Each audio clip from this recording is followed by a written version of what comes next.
Welcome back to ThreadWatch. Have you been keeping up? There is something strangely noble about them. More than any bird or animal. I wonder if they are not just another species of creature but something entirely different from life. The way we see plant consciousness is alien to us. Maybe they serve a different god. They're ants. You Susaning Susan. This isn't paranormal. Susaning hell, the absolute state of this board. Kinda funny, I hate every Susaning insect, spider with a passion, but I never cared if a ant walks over my hand. Honestly same, I think it's because ants are so small and I've seen them enough to know that they won't hurt me. They use a vote system based on work spent. Literally it's a number game. They live to be 30 years old. They farm and care for their dead. Organize trash and clean areas. They lack using tools other than ladders. Live to be 30 years old. Only the queen. It's really strange how much they can achieve just because they completely give up on their egos. Susaning things keep invading my room and I kill mounts of them, but they keep coming. That's akin to the human race just Zerg rushing Godzilla, and it actually pisses him off. Look at this demonstration of a demilitarized zone.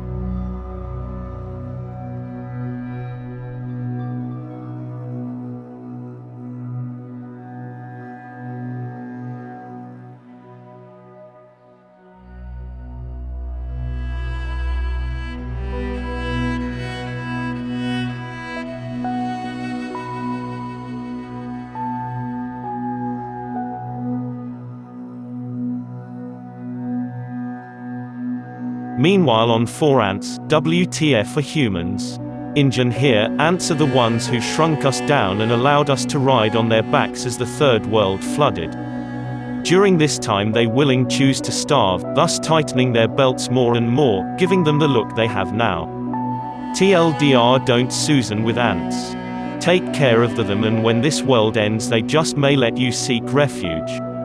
Ants are the 3D appendages of a single 4D being at the point in which it intersects our dimension. There is only one ant, the 4D queen, and everything else is an emanation, refraction through the time crystal.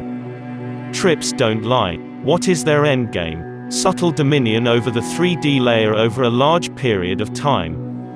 In this way they become a neural net over the planet, taking control of it through assimilation of Gaia's will and absorbing cosmic radiation for the host beyond our 3D slice. You could say the same thing about humans. The winner is the one who makes a stable unified supercolony first. 3 spooky, advanced crystal structures. No doubt sweeties. Amplification centers for their pheromone-based internet. Smelly Susan posting and fragrant philosophy ahead. This is a very uneducated stab in the dark, but I think the lack of perceivable ant art is indicative of their lesser intelligence on an individual level. Once a life form is capable of being artistic, you can tell it's starting to grow out of the constraints given to it by nature, because it's transmuting itself and defining itself by concept rather than natural law, usually at the expense of its own survival. Basically becoming self-defining and something more than itself. Maybe I have different standards because I have a very human-centric view of it, whereas from a more objective standpoint we're aberrant, delusional apes who spend more time worrying about imaginary things than things that actually exist. The day ants start wearing hats and painting their holes neon colors is the day it's ogre. The Great Deluge is something just about every significant culture of the past has talked about. If a great cataclysm such as that happened only some 12,000 years ago, it is not too far-reaching to believe that it could have happened many times before, and if you are to believe that such civilizations existed, then it is easy to see how they could have been wiped out with no trace, or maybe they did survive in small numbers. Here is a Hopi legend involving what they called the ant people who helped them survive right after the Great Deluge. One of the most intriguing Hopi legends involves the ant people, who were crucial to the survival of the Hopi, not just once but twice. The so-called First World, or World Age, was apparently destroyed by fire, possibly some sort of volcanism, asteroid strike, or coronal mass ejection from the Sun. The Second World was destroyed by ice age glaciers, or a pole shift.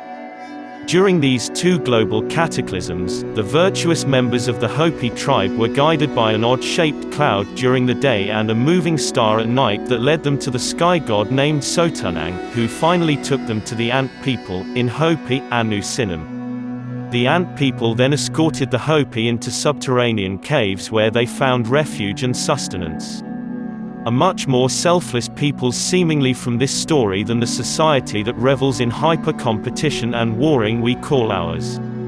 In this legend, the Ant people are portrayed as generous and industrious, giving the Hopi food when supplies ran short and teaching them the merits of food storage.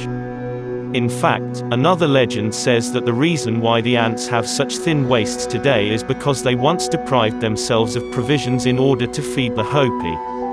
The ant people were machines designed to maintain shelters. The shelters still exist and almost certainly are at least partially operational. They were not built by the Hopi, however. Their ancestors lived underground for a few generations, and when the climate became livable again, they left. The Hopi only inherited the myth. This is not a history of the Hopi but their extremely distant ancestors. Why are we being led to believe that all of the draconian are evil? Surely there are some who are decent.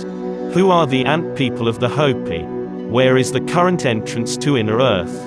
What is currently the most powerful star system near us? How do I get the Ring of Favor and Protection in Dark Souls 3? Thanks for watching. See you on the boards.